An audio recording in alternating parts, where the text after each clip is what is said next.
नमस्कार. मी Smita Chavan, psycho spiritual healer आणि सर्टिफाईड EFT प्रॅक्टिशनर. स्पिरिच्युअल केमी बाय स्मिता या माझ्या YouTube चॅनलवर मी तुमच्या सगळ्यांचं पुन्हा मनःपूर्वक स्वागत करते. आज आपण खूप खोल आणि अशा संवेदनशील अशा विषयावर बोलणार आहोत. मानसिक अस्वस्थता म्हणजे नेमकं काय आणि ती कशामुळे होते? शांत नाही वाटत, आतमध्ये एक त्रास जाणवत असतो. आयुष्यात सगळं ठीक चालू असतं, तरी रात्री झोप लागत नाही, मन बेचैन राहतं, शरीर थकल्यासारखं वाटतं, काही कारण नसताना. हे सगळं सामान्य असलं तरी ते नॉर्मल नाही आणि दुर्लक्ष करण्यासारखं तर मुळीच नाही. पण वरवर पाहिलं तर वाटतं की नोकरीत तणाव आहे, कुटुंब समजून घेत नाहीये, पैशाचं गणित जमत नाहीये, शारीरिक त्रास जाणवतो. पण या सगळ्यांच्या खाली खोल पातळीवरती काहीतरी असतं, जे आपल्या सबकॉन्शियस माइंडमध्ये दडलेलं असतं. जसं की जुन्या आठवणी, ज्या आपल्याला वाटतं आपण विसरलो, पण शरीर विसरलेलं नसतं. न बोललेल्या भावना, ज्या मनात गोठून राहतात. अपमान, राग, भीती, ज्या व्यक्त न होऊ शकल्यामुळे आतमध्ये साचून राहतात. सततची काळजी, गोंधळ, संताप, जे उगाचच अचानक उफाळून येतात. कसं वाटतंय? आपण कधी स्वतःला प्रामाणिकपणे विचारतच नाही, की तुला कसं वाटतंय? कशामुळे आतमध्ये दुखतंय? तुझं मन तुला काय सांगतंय? हे प्रश्न आपण कधीच स्वतःला विचारत नाही. फक्त पुढे धावतोय जबाबदाऱ्यांमध्ये, दुसऱ्यांसाठी, स्वतःला विसरून. ही अस्वस्थता जी असते, ती आपल्या शरीरात जाऊन साचते. छातीत दाटून येतं, पोटात गोळा येतो, मानेत, खांद्यामध्ये स्टिफनेस जाणवतो, डोकं जड होतं. मला काही त्रास नाहीये, पण काहीतरी होतंय. ही भावना जी आहे, ह्याच्यावरती बरेचसे विनोद केले जातात. काहीतरी होतंय. पण नेमकं हेच असतं, की इमोशनल एनर्जी आपल्या शरीरात अडकलेली असते. यालाच आपण म्हणतो, की मला काहीतरी होतंय, पण काय होतंय ते समजत नाही. मग उपाय काय? तर सगळ्यांना जमेल असं कोणतंही औषध न घेता शांतपणे करता येणारा उपाय म्हणजे हिलिंग. आणि आपण आज त्यासाठी करणार आहोत चक्रा टॅप. मानसिक अवस्थेची काही खोल पण काही कॉमन कारणं बघून घेऊया.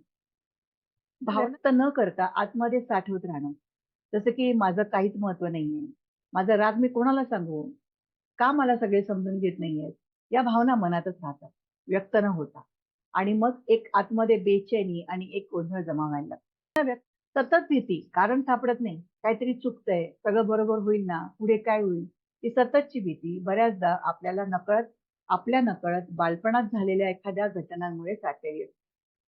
सतत आयुष्यात स्थिरता नसते. अनेकांना वाटतं माझं काही ठरलेलंच नाहीये. मी काय करतेय किंवा काय करतोय? मला एवढं रिकामं का वाटतंय? रूट चक्र जर कमजोर असेल, तर अशी अस्थिरता वाटू शकते. शरीर आणि मनाचा संवाद तुटलेला असतो. आपण स्वतःच्या शरीरांच्या गरजा लक्षात घेतो का? की फक्त काम, जबाबदारी, लोक काय म्हणतील यामध्येच हरवून गेलेलो असतो. शरीर सांगतं, "थांब, थकली आहेस, रडू येते, श्वास घ्यायला वेळ दे." पण आपण ऐकत नाही. जुने अनुभव अजूनही जिवंत असतात. कोणाचं वाईट वागणं, दुःखद घटना, एखादा अपमान वरवर विसरलेलो असतो. पण शरीर आणि मन ते एनर्जी फॉर्ममध्ये साठवून ठेवतात. मग काय करायचं? हीलिंग करायचं म्हणजे काय करायचं? तर त्या भावना, आठवणी, अस्वस्थता यांना आपण शांतपणे हळू मोकळं करायचं. त्यासाठीच आपलं आजचं टॅपिंग सत्र. त्याच्यामध्ये आपण हे काही कोणाला दाखवायचं नाहीये, कोणी पाहतही नाहीये. हे फक्त आपण स्वतःसोबत केलेलं एक प्रामाणिक, हळवं आणि प्रेमळ सत्र आहे. यासाठी आपण काय करायचं?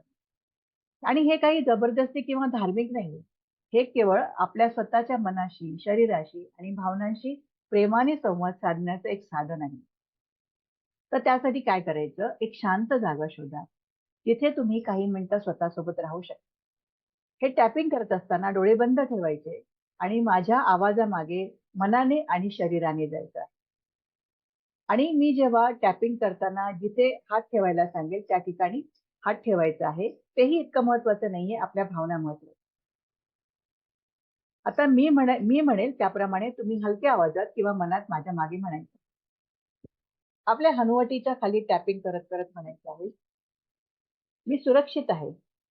जरी माझ्या आयुष्यात काही गोष्टी अनिश्चित असल्या तरी मी इथे आहे. माझा श्वास चालू आहे. मी या क्षणाशी जोडलेली आहे." आपल्या पोटाच्या थोडं खाली हात ठेवून टॅप करायचा. कधी-कधी मला वाटतं, की कोणीच मला समजून घेत नाही. पण मी आता स्वतःला समजून घेते आहे. माझ्या भावना खरंच आहेत आणि मी त्यांना स्पेस देते. आपल्या पोटाच्या थोडंसं वर. कधी-कधी मला स्वतःला खूप राग येतो. कधी-कधी मला स्वतःवर खूप राग येतो. मी एक माणूस आहे, शिकते आहे आणि आता मी माझ्या चुका स्वीकारते. छातीवरती टॅप करत करत म्हणायचंय, माझं हृदय खूप काही सहन करत आहे. आता ते थकलंय आणि मी त्याला ऐकते आणि त्या वेदनांना प्रेमाने समजून घेते. गळ्यापाशी तिथे टॅप करत करत म्हणायचंय, कधी कधी मला बोलता येत नाही, पण मी आज हळूहळू हे सगळं बोलायला सुरुवात करते. माझ्या आवाजाला, माझ्या म्हणण्याला मी मान देते. कपाळाच्या मध्ये माझ्या डोक्यात सतत विचारांची गर्दी असते, पण आज मी थांबते आणि श्वास घेते. डोक्याच्या टोकावर टॅपिंग करत म्हणायचंय, माझ्या जगण्याचा अर्थ काय आहे? मी आहे आणि माझं असणं महत्वाचं आहे आणि मी आता ब्रह्मांडाशी जोडली गेलेली आहे. एक दीर्घ श्वास घ्यायचा आहे. मी जे काही आहे, जिथे आहे, तिथूनच मी हिलिंग सुरू करत आहे. हे टॅपिंग तुम्ही रोज केलत ना, तरी तुमचं मन आणि शरीर हलकं होते. कधी डोळ्यातून पाणी येईल, पण शांत वाटेल. हे सगळं सामान्य आहे. हाच हा हिलिंगचाच भाग आहे. हिलिंग हळू-हळू होतं, पण खोलवर होतं. तुम्ही इथे पोहोचलात हेच खूप मोठी गोष्ट आहे. स्पिरिच्युअल केमी बाय स्मिता या चॅनलवरती अशा अजून हिलिंग सेशन्स येणार आहेत. त्यासाठी ट्यून राहा, कनेक्टेड राहा. धन्यवाद. आपण एकमेकांची साथ देत हिलिंग करूया.